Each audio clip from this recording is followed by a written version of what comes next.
test plane. Yeah, it was a prototype plane. Yeah, so, and they're just like, well, it's broken down. Who's going to fix it?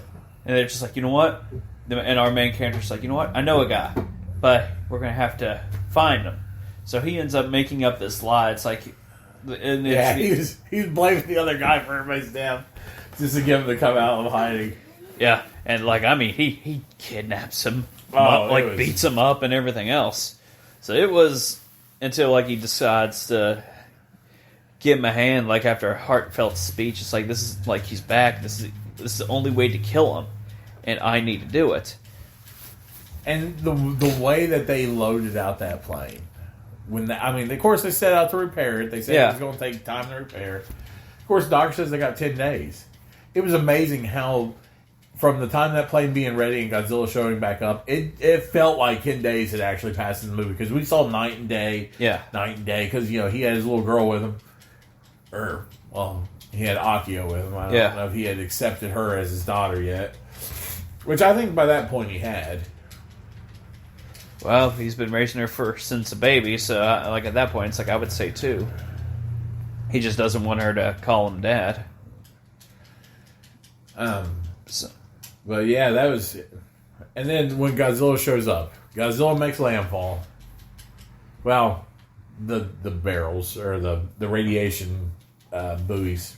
Yeah, well, that's another thing. They use that as a detection system. Yeah. Oh, there's a lot of deep sea fish up here. That's how. Oh, yeah. Yeah. And him and that guy, they have that heart to heart. We saw him telling him how to arm the bombs for his final mission to end his personal war. But then he goes, and this back here, and then the camera zooms away, and we don't see what he says. I like how they saved that. Yeah. For after. Because that really caught you off. Like, when you saw that, you were like, oh, that's what he was saying. I'm not going to lie. I figured that out right off. Yeah, I did too. Yeah, right off the bat. What was going on. Yeah, so. Like, did I believe it? Like, did I believe it was going to happen? Yeah, maybe. But, like, at that point, it was... That fight, though, with Godzilla was cool.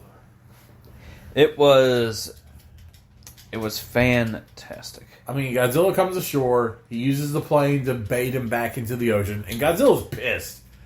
And they even mention that in the movie. He's mad. You can even see the way, like, his emotions with it. You could tell in his face about, like, how mad he is. Yeah, he was annoyed at that plane. Shooting at him and dragging him back, And...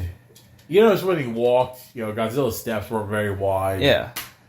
And he's back in the ocean. So he's out there. Deep enough point. So then they send those 2 decoy destroyers forward to get destroyed. Yeah, as they wrap around him with this gigantic coil. Which I thought was actually quite ingenious, especially. Well, they send those 2 ships forward. They get destroyed, and then it's because the doctor had figured out he needed the recharge. Yeah, the doctor. This man is a genius. He thought of everything. Well, it's like at that point, like I would even come up with it too, especially like because you see like the way his spikes move and all that stuff. At that point, just like so, it shows it. It has to charge, so there has to be a certain amount of time before it. There has to be a cooldown rate. What was it? He said that Godzilla has to have time to regenerate himself because that firing of that heat ray, which I'm pretty sure they call it a heat ray in the movie, hurts him, and he has to regenerate his body from the inside. From the inside, because that hurts him on the inside. Which that was cool because we've never heard anyone ever say that before. We always thought that attack was just something Godzilla could do. Yeah. Like, Godzilla's a dragon. He can breathe fire, But now I like how they broke it down going, no, this actually hurts him. He doesn't like to do it. But he does it as a way to, a long-range attack. And actually it does make sense why, especially like during the first movie, we don't see him use it a lot. No. Like, I want to say, let's see here. He's used it maybe like, I want to say, less than 6 times in the original film? I may have to go back and watch it. But maybe? Because in this movie, up to that point, he used it once to destroy the heavy cruiser, once in Genzai, and that's it. I think he's used it like 5 times altogether, but the 5th time is when he died. Because then he used it on the ships. He went to charge, and then he lost the charge. There was the one he used on the on the first ship. There was the 2nd time he used it in the city. The 3rd time he ends he destroys the 2 destroyers. He destroys the decoy. The 3rd time, the 4th time. No, the 4th time is when he's going to charge, and they sink him. You know, because he's building up, and they turn the Freon on, and they sink him. Yeah, well, because he goes so far, and then all of a sudden, he charges up. So it did. So he charges it up, and it sinks him, and he kind of freezes up, and you could physically see the compression of it doing, and he is freezing up, and you can even see the damage it's doing to his body. Yeah. And then once once it gets to him up, then you see him, he starts to move a little bit, and say, okay, then it's not working, bring him back up, and he gets halfway up, and he shreds the balloons, and then and he's stuck. So, nice. So once they and he's fighting it, and and the 2 destroyers aren't doing it. So we're and this is kind of where it kind of made me happy, where because they kick the new guy out before the operation starts, saying you can't come with us, and lo and behold, here he comes with all the fisherman crews that they worked with, all those tugboats, man, and they use it to bring Godzilla back to the surface. Yeah, because what he said, you get to see what the useless can do. Yeah.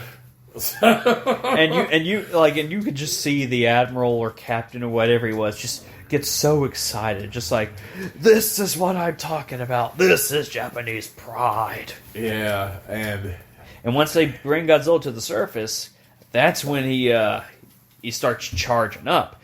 And did you see when he finally broke back to the surface? Part of his face was missing. A good chunk of him. It's where it was frozen and then broke off. Yeah, and he was so battered looking. Yeah, he's so angry. He's charging up that. And he's using the last of his life to destroy these things. Oh yeah. So then, they're and then it turns complete silence, and then you hear. Yeah, the silence was just... Because at first I thought maybe we lost sound in the movie, because there was no music, I did too. There was nothing. I did too for a second. It's did we just lose sound? But no, and then when you hear the plane, and he comes from way out there. Way in left field. Yeah, because he was lining that up when he was coming in. And he immediately just flies straight into Godzilla's mouth mid-charge. And you can, very reminiscent of Godzilla 2001 of GMK. Yeah. After this, because it completely stops him, stops in his track, and he kind of starts disintegrating from the inside and starts there's a meltdown. I wouldn't even say a meltdown, but it's that energy's getting released. Yeah, out. It's releasing it from the cracks from his frozen body parts and stuff. But yeah, when he hit and exploded, and Godzilla's top of his head is gone. It was even more than that. Well, his bottom jaw was still there. Yeah. But, his head back was gone. He blew his head off. And then he started to crumble. Yeah, and then we saw the parachute in the air. Yeah. And that's when they're coming over the radio, parachute deployed, Yeah, and you see, the mechanic just, it's he was crying at one point. It's we're both free. We've both ended our own personal wars. But at the same time, we can only imagine what the mechanic was going through the whole time as well. Oh, yeah. Well, he sent him out in a prototype plane that was never really used in combat or tested that well. Because had bombs in it too, because they maxed that thing up with bombs. Well, even in the movie, they mentioned that there was only a few prototypes made, and that was the only one left. Well, I think in real life they made 2 of them. Yeah, and neither of them saw combat. because they were designed to intercept B-50 or B-29 super fortresses. Yeah. So, just the fact that... And then, of course, they come back. He's wrapped up. They pull him out of the ocean. And he gets the letter. That letter that showed up while he was gone fighting. Well, not even that. We didn't even talk about, he left a letter and all the money that he's earned to, the neighbor and the daughter. To take care of his daughter. Because, he didn't know if he was coming back. Yeah. This was just, a last thing. And then a letter shows up that apparently the girl was alive this whole time. Yeah, in a hospital bed in I can't remember where, but the fact that... Yamita or Yamata, or something like that. The fact that she was alive was what shocked me the most. It was crazy. And, there it is. You see him and the kid running up, holding the little girl, running up the stairs. He gets in that room and he just breaks down. She's bandaged up. She's got a bandage over half her face. Her arms in a sling. Yeah. And the fact that she survived, with no burns or anything like that, that's where I'm just like... But this is where we got to talk. When they're hugging and she's asking him if his war is over. Yeah. Is his personal war over? Yeah. It does a wrap around her head and there's something on her neck. And the camera lingers there for a second. Yeah. Why linger there? It's obviously something setting us up for the next movie. Yeah. And then the end of the movie itself sets us up. And then we see, Godzilla regenerating, which is... He's regenerating from nothing, hardly. He's just a big hunk of flesh. Yeah. Sinking to the bottom of the ocean. So, also it brings to the point of, what is the cause of... especially for this one. What is the cause of Godzilla's regenerative ability? Because that's the thing. The brain was completely destroyed. Oh, yeah. Was it the heart? Because that's the thing. You hear the heartbeat. Yeah. So is it that's the thing? Is it Godzilla's heart the thing that has the regenerative ability, or is it just his genes itself? I don't know. Maybe he's got two brains. Well, we did learn that especially from Heisei in Mechagodzilla 2, but not even at that point. Because it showed he was crumbling as it was destroying him from the inside out. So the fact that it's showing that his regenerative ability is that good. And I think a lot of that has to do because he survived the Bikini Atoll explosion. I think after that, if he would have attacked, because he doesn't use the atomic breath before the Bikini Atoll thing. Yeah. So he survived that, and now he's super, super powerful. And I think it has something to do with that. He's got this radiation superpower, essentially. Yeah. He became the Hulk. He did, and this... we're going to get another movie. That much is obvious. Well, I don't know. They may do the same thing they did with Shin. This could be a standalone. They could, but... And Shin was good. I will admit, Shin was good. Well, actually, no. I kind of actually hated Shin. I say it was good because I've heard a lot of people hate on me for saying it was shit, but I just didn't like the whole concept of... Seeing the government aspect of it. It was too much government. I actually... And there are people who love that because it's showing the human side more, where every Godzilla movie shows the human side. But every Godzilla movie you ever watch shows the military is incompetent and the government is stupid.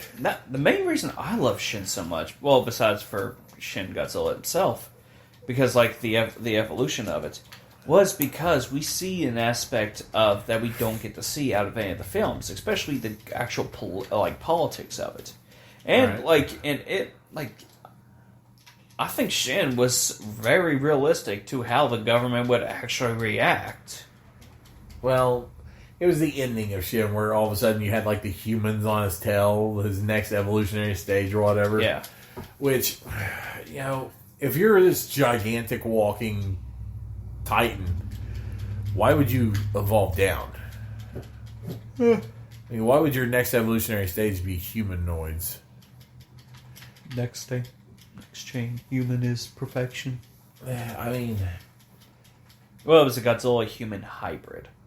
Yeah, which maybe the whole reason for that is But also, the guy who did it was also